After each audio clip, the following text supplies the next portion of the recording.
Statue of યુનિટીના સીઈઓની Vadodara command સેન્ટરની મુલાકાત, વરસાદી સ્થિતિ અંગે તંત્ર સાથે સમીક્ષા. વડોદરામાં વરસાદી પરિસ્થિતિને ખાસ ધ્યાનમાં રાખીને સ્ટેચ્યુ ઓફ યુનિટીના સીઈઓએ આજે વડોદરા મહાનગરપાલિકાના city command and control centre રૂમની મુલાકાત લીધી હતી. મ્યુનિસિપલ કમિશનર અરુણ મહેશ બાબુ સાથે શહેરની વર્તમાન સ્થિતિની સમીક્ષા પણ કરી હતી. પાલિકાના city command and control centre ખાતે સ્ટેચ્યુ ઓફ યુનિટીના સીઈઓએ મુલાકાત લઈને વરસાદી પરિસ્થિતિ અંગે વિગતવાર માહિતી મેળવી હતી. મ્યુનિસિપલ કમિશનરે શહેરમાં વરસાદની સ્થિતિ, નીચાણવાળા વિસ્તારોની સ્થિતિ તેમજ પાલિકા દ્વારા કરવામાં આવેલી તૈયારીઓ અંગે વિસ્તૃત માહિતી આપી હતી. મુલાકાત દરમિયાન નિર્ણય લેવાયો કે આગામી દિવસોમાં પણ શહેરની સ્થિતિ અંગે સતત સંકલન જળવાઈ રહેશે અને જરૂરિયાત મુજબ વડોદરા મહાનગરપાલિકા સાથે સતત સંપર્કમાં રહીને પરિસ્થિતિ પર નજર રાખવામાં આવશે.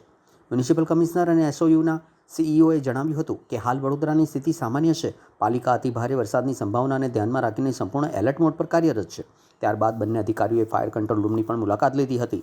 શહેરમાં ક્યાં કેટલા વૃક્ષો ધરાશાયી થયા, ક્યાં વીજ પુરવઠો ખોરવાયો, સ્વચ્છતા સંબંધિત કામગીરીની સ્થિતિ શું છે તેમજ કંટ્રોલ રૂમમાં મળેલા કોલ અને ફરિયાદોની માહિતી મેળવી સમગ્ર વ્યવસ્થાની સમીક્ષા કરવામાં આવી હતી.